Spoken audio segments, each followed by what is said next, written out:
Ayinigbara. Residents and business owners in Akoko North West local government area of Ondo State have lamented the alleged sensitivity of Benin Electricity Distribution Company (BEDC) to the total darkness due to disconnection of the town from the national grid. The people who spoke to Osrc News and phone alleged that it has become the normal practice of the electricity company to disconnect power supply to the town from the neighboring town. According to them, officials of the Benin Electricity Distribution Company have for years been collecting monthly fees from residents without commensurate power usage. The people therefore appealed to the company to restore power in the interest of people and at the same time probe into the previous year's connections without remittance.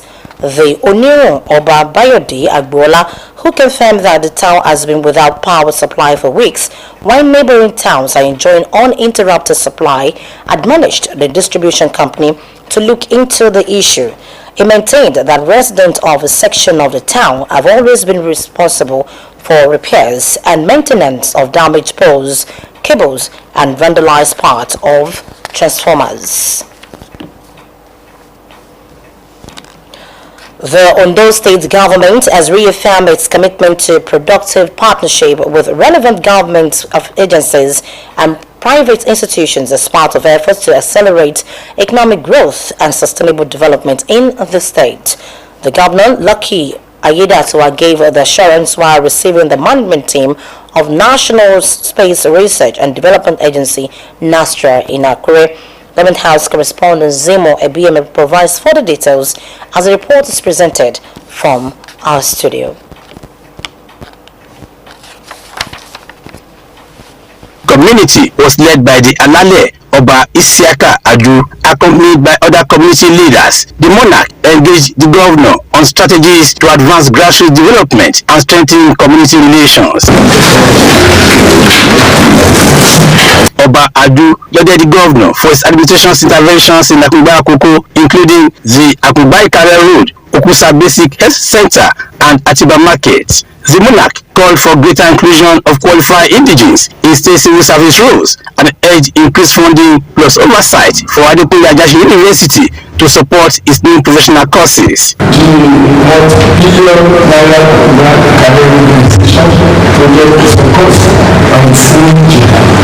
This project will not only turn into an economic but permanently address the essential economic aspect that has for long developed in the community. We cannot thank you enough for how we have continued to do that for ourselves in government. How we have contributed to this matter that the position of the Private Secretary has continued.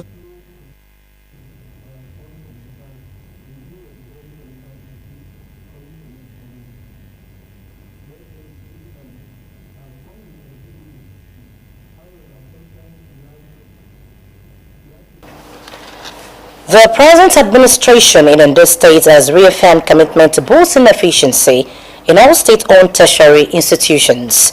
Hosting community leaders from Akungba Akoko, Governor Aiyedatiwa assured them that infrastructure, education, and security projects across the state and in their community would receive top priority. Government House correspondent Wahab Bankole has details.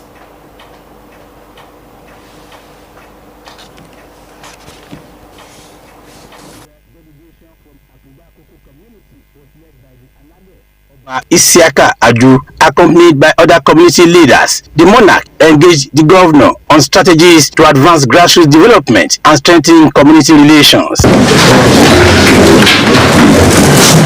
Oba Adu lauded the governor for his administration's interventions in Akuba Akoko, including the Akuba Ikare Road, Okusa Basic Health Center, and Atiba Market. The monarch called for greater inclusion of qualified indigenes in state civil service roles and urged increased funding plus oversight for Adekunle Ajayi University to support its new professional courses. The multi-billion naira career organization project is of course on full journey. This project will not only turn into an economic but permanently address the essential vital role that have for long disabled the community. We cannot thank you enough for how you have continued to cater for our sons in government. However, we wish to whisper that the position of the Permanent Secretary has continuously eluded our sons and daughters in view of very qualified persons coming from our community. Your Excellency, basically, I have come with my people to thank you. However, sometimes we have to behave like the electricity. Governor Aiyedatiwa affirmed his administration's resolve to provide adequate funding for state institutions, including universities, polytechnics, and other tertiary bodies to uphold quality education and operational efficiency. He assured the leaders that measures are underway to curb leakages, boost revenue generation, while safeguarding Ondo State legacy of academic excellence.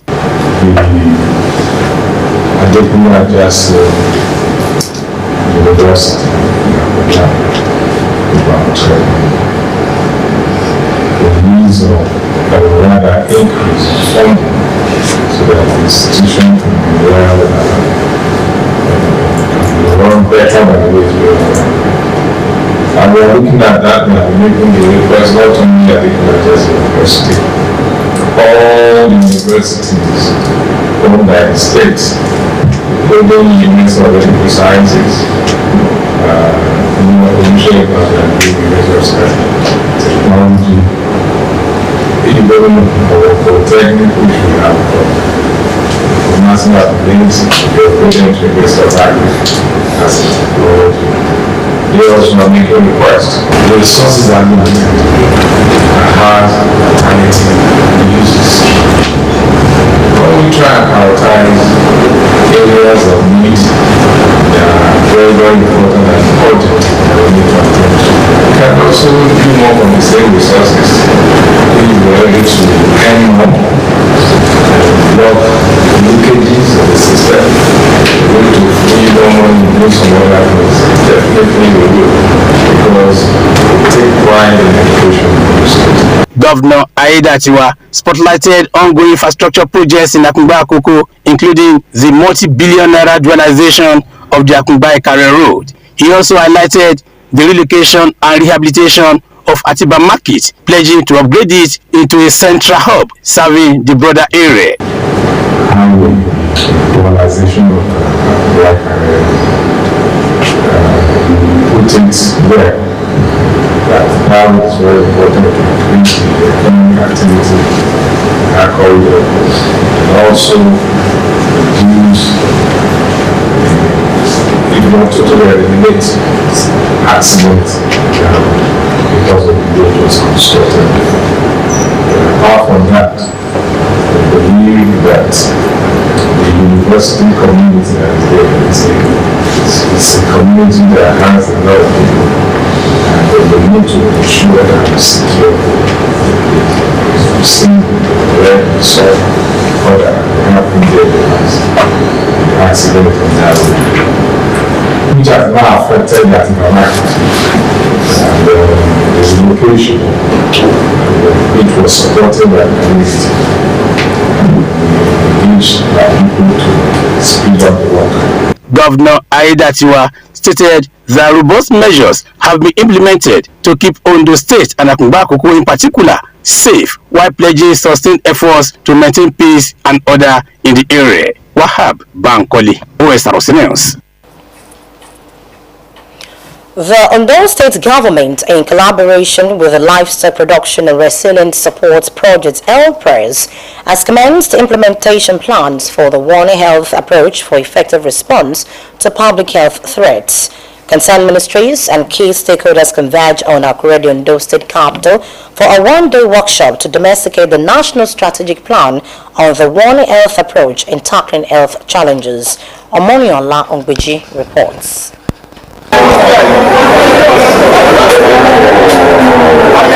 The Ondo State Livestock Productivity and Resilience Support (LPRES) project has taken a significant step towards boosting the meat industry with a skills development workshop for butchers, meat sellers, and processors. This training focused on good hygiene practices good manufacturing practices and hazard analysis and critical control points in all value chains, aiming to improve meat quality and safety. The workshop is part of the LPRESS project effort to transform the livestock sector in Ondo State, targeting over 34,000 beneficiaries including poultry, pig, sheep and goat farmers as well as processors and marketers. The state project coordinator, Mr. Olufemi Adeogun, emphasized that the training will enable participants to adopt modern practices, enhancing their productivity and resilience. The butchers, they need this type of training we are doing for them now, because knowledge is key and health is wealth. And if something is going wrong with what we are eating, it will not be okay. If they go by what they have received in this training, change will be normal in the state. State Commissioner for Agriculture and Forestry, Leye Akinola, said this will enable meat processors and sellers to produce and sell safe, healthy meats, cutting foodborne diseases risk. He added that the move will boost consumers' confidence, increase market demand, and ultimately benefit the livestock industry as a whole. This avenue is to train both those that are rearing the animals and those that are slaughtering it for human consumption. So we want to train them on how to practice safe hygiene, so that whatever we consume meat from this process is going to be hygienic, and customers will notice when they practice good hygiene and make sure that their environment is clean and safe, then they get more patronage. Chairman of National Butcher Association Ondo State Chapter, Sikiru Ayinde, acknowledged the efforts of LPRESS project in educating and improving meat quality and safety. Látàrí wípé wọ́n kọ́ wa bá ṣe máa pa ẹran, wọ́n kọ́ wa bá ṣe waste product yẹ yóò ṣe máa lọ bí kọ́ta wá ṣe gbọ́dọ̀ rí. Bàbá pẹran àwọn ẹ̀jẹ̀ tó yẹ kí wọ́n kọ́ bọ́ ta ń bẹ̀, wọ́n kọ́ wa òkú ẹran wọ́n náà gbọ́dọ̀ jẹ́. Àwọn náà sì ti mọ̀ tẹ́lẹ̀ pé ẹran tó bá ti kú tí ọba ti bá ní tí ọba ti dú àgbọ́dọ̀ jẹ́. The LPRESS project has also established demonstration farms and farmer field schools in various locations including Akure, Ikare and Okitipupa to promote modern livestock practices. The project's initiatives are expected to have a positive impact on the state economy, improving the livelihoods of farmers and other stakeholders in the livestock value chain. Sunday, Adeyanju, Osrc News. Leader of Afenifere PAF, Reuben Fashion, has charged the Federal University of Technology Akure Teaching Hospital to fully deliver on its mandate by providing quality medical care to residents of Ondo State and Nigerians at large. PAF Fashion made a call while receiving members of the management team of the teaching hospital in its residence in Akure. Blessing Obi brings us details. Management of the Federal University of Technology Akure Teaching Hospital paid a courtesy visit to the leader of Afenifere, Pa Reuben Fashion, at his residence. The visit was to honor the elder statesman for his contributions to the development of Ondo State, particularly his role in the establishment of the Futa Teaching Hospital. Chief Medical Director of the hospital, Olusegun Ojo, said the institution was a product of patriotism, describing Pa Fashion as a father whose passion for the well-being of his people made the project a reality. He assured that the legacy of the Afenifere leader would be preserved through the growth and stability of the hospital. History will record that the establishment of the Futa Teaching Hospital in Akure did not happen by chance. It happened because a father, a statesman, and a patriot spoke with conviction, clarity, and love for his people. It is now common knowledge that this hospital became a reality because you made a personal request to the President of the Federal Republic of Nigeria, His Excellency President Bola Ahmed Tinubu, GCFR. A request that you made was anchored on your lifelong commitment to the progress of Akure, Ondo State, and of Nigeria at large. Your insistence that this dream was fulfilled while you're still alive has not been out of personal gain, but out of a genuine desire to secure better health care for future generations and children who are yet unborn. But we are fully aware that there is nothing material we can offer that will adequately thank you for all you've done. Our only acceptable repayment is to ensure that the hospital becomes a center of excellence, compassionate care, integrity, and service. One that will bring pride to Akure, Ondo State, and Nigeria, and one that you can look upon with satisfaction and fulfillment. Powerful Assurance described the establishment of the teaching hospital as a long-awaited dream fulfilled. Our joy knows no bound in the realization of the establishment of the teaching hospital. Unfortunately, Dr. Gray was the protagonist of this institution has passed on. We saw us in perfect peace. We cannot quantify our joy because this hospital is going to be a thing of joy forever, multiplying effect and the benefit for the community. The management of the Futa Teaching Hospital reaffirmed its commitment to honoring Powerful Assurance's legacy by ensuring the provision of quality and accessible healthcare services to the people of Ondo State and beyond. Blessing Obi, Osrc News. Building collapse remains a recurring and troubling issue across Nigeria, frequently linked to the use of substandard materials and poor construction practices. In Akure, Ondo State capital, our reporter Sunday Adeyanju engages experts to examine the root causes of building collapse, highlights preventive measures, and reveals government efforts are aimed at strengthening safety regulations. The report.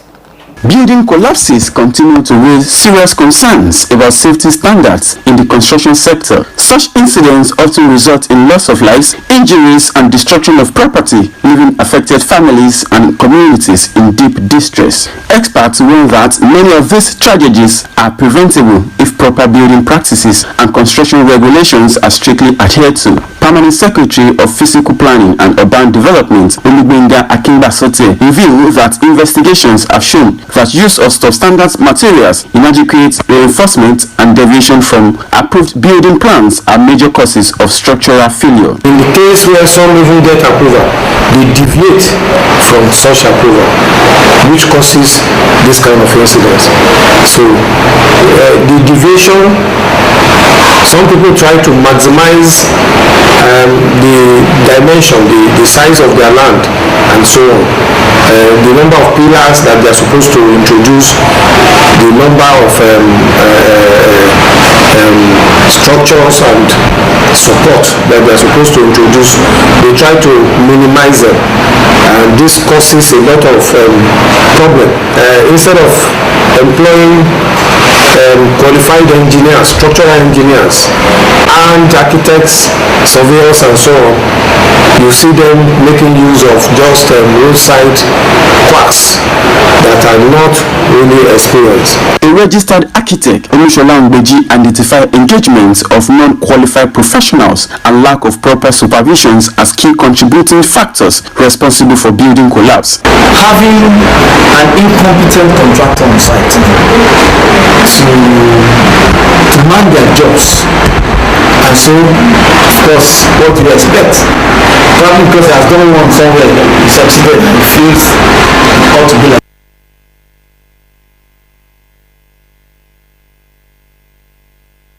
There are some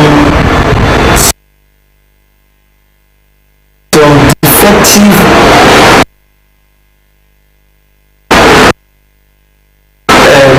building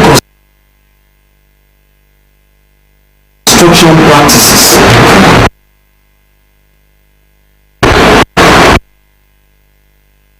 Probably this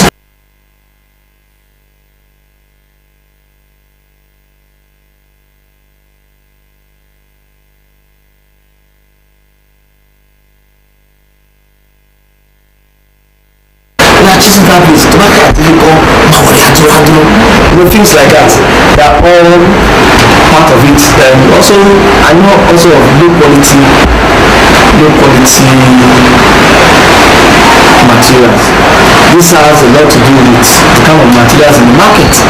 For example, in some cases, you want to buy 12 reinforcement, somebody will be giving you 10.5 or even 10. He further warned that unauthorized alterations, such as adding extra floors without proper reinforcement, place excessive stress on buildings, making them more susceptible to collapse. Overloading makes building collapse. In overloading, I think Ikoyi Towers is an example. 360. The building was designed for 15 floors, but the building collapsed on the 22nd floor. There are already 7 additional floors. And when the engineer is designing and calculating the foundation is meant to carry 15 floors. Then they give allowance for within safety factors, certain allowance. That is why you see when somebody add more floors, it's still standing. It is because of the safety factors the engineers have put in place. And that deceives many clients. And you see, in that case, that man removed the engineer had to step out of the project and say, well, he resigned. Don't come and put me into trouble. I'll do my thing. He thought we had bricks on white. Experts maintain that building collapses are largely preventable through strict enforcement of construction regulations and adherence to professional standards. Sunday Adeyanju, Osrc News. And with that, we conclude Sunshine Report this afternoon. We say thank you very much for watching. Do join us at 6 for news updates. Good afternoon.